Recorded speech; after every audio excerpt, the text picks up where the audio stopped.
इसी के बाद हम शुरू करेंगे व्याकरण वैभव। व्याकरण वैभव में हम आज शुरू करेंगे पेज नंबर 23 पाठ 5 नाम शब्द संज्ञा। Naming words noun.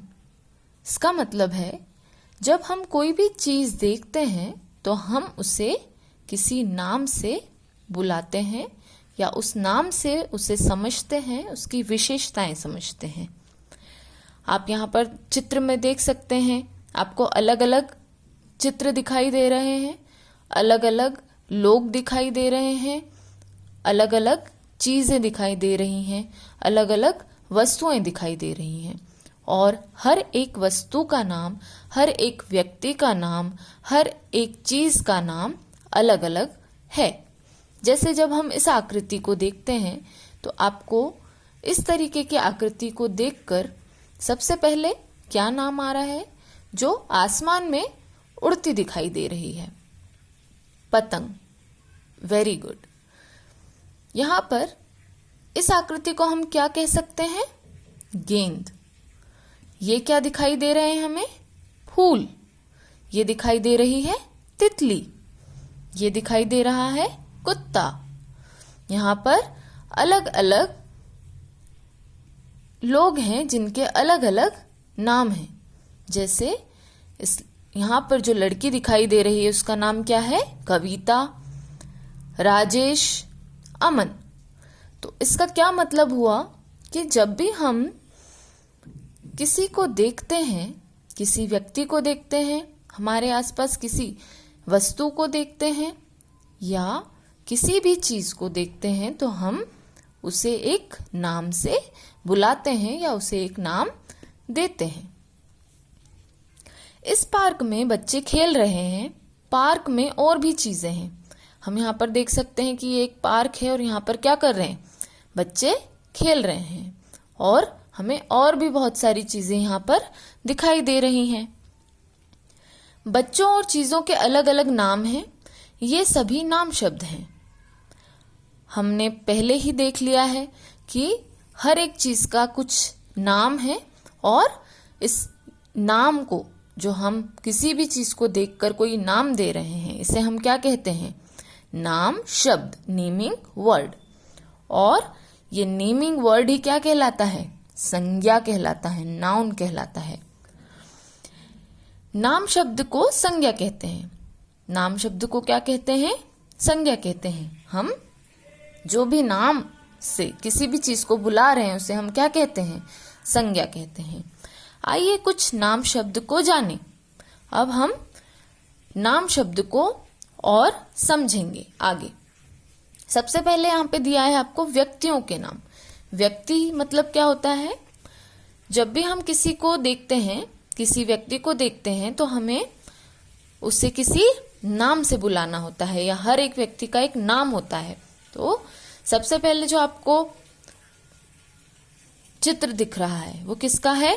Mahatma Gandhi का। जब भी हम तस्वीर देखते हैं, कोई चित्र देखते हैं तो हमें उसे देखकर एक नाम देना होता है। तो सबसे पहले जो आपको दिखाई दे रहा है वो क्या है? किनकी तस्वीर है? महात्मा गांधी की। उसके बाद में जो तस्वीर दिखाई दे रही है, जो चित्र दिखाई दे रहा है वो किसका है? लता मंगेशकर। उसके बाद में सचिन तेंदुलकर। तो ये सभी क्या हैं? व्यक्तियों के नाम, जिन्हें हम देखकर उनके नाम बुला सकते हैं या दे सकते हैं।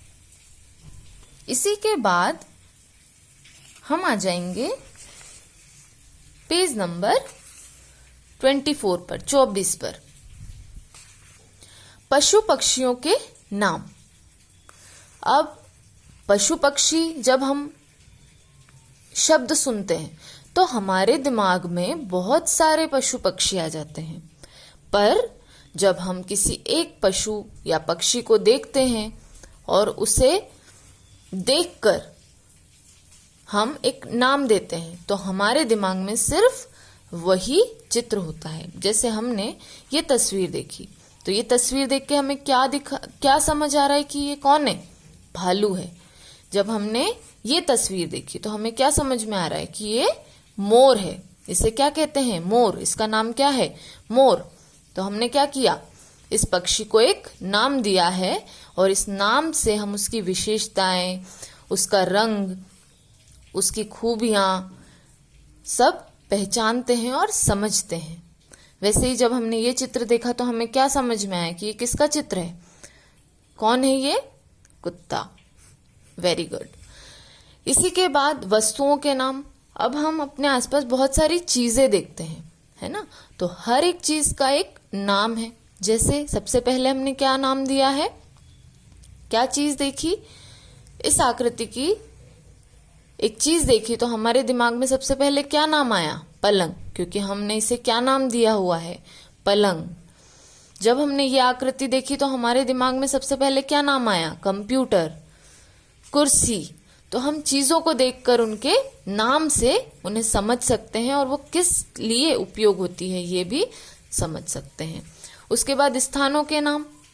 जब हम अलग अलग जगह देखते हैं, अलग अलग स्थान देखते हैं तो हम उन्हें उन अलग अलग स्थानों के नाम से जानते हैं।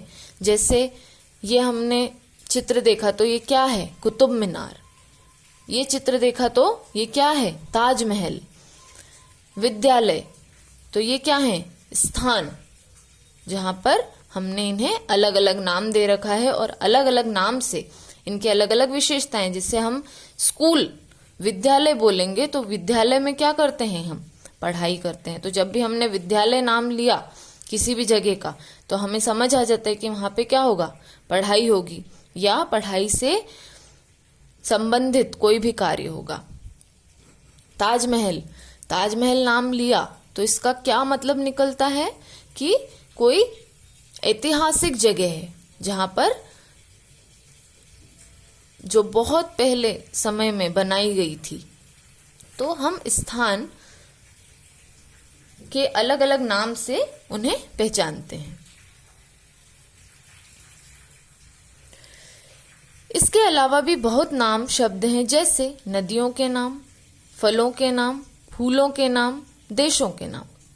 अब हम नदियों के अलग अलग नाम होते हैं। जब हम नदियां कहते हैं तो हमें बहुत सारी नदियां याद आ जाती हैं, पर हम किसी एक नदी का नाम लेंगे, जैसे गंगा नदी है तो हमें पता है कि गंगा नदी किसे कहते हैं? यमुना, कावेरी, नर्मदा। तो ये सभी क्या हैं? नदियों के नाम हैं। फूलों के नाम, पहले फलों के नाम। आम, संतरा, सेब, केला, ये सब क्या हैं? फल हैं। फूलों के नाम, चमेली, जूही, रजनीगंधा, गेंदा आदि सब क्या हैं? फूलों के नाम। देश के नाम, भारत, पाकिस्तान, अमेरिका, चीन आदि। तो ये सब क्या हैं? देशों के नाम। तो ऐसे हम हर एक चीज को अलग अलग नाम देते हैं और उस नाम से उन्हें पहचानते हैं। तो ये क्या हो गए? हमारे नाम शब्द, जिन्हें हम संज्ञा भी कहते हैं।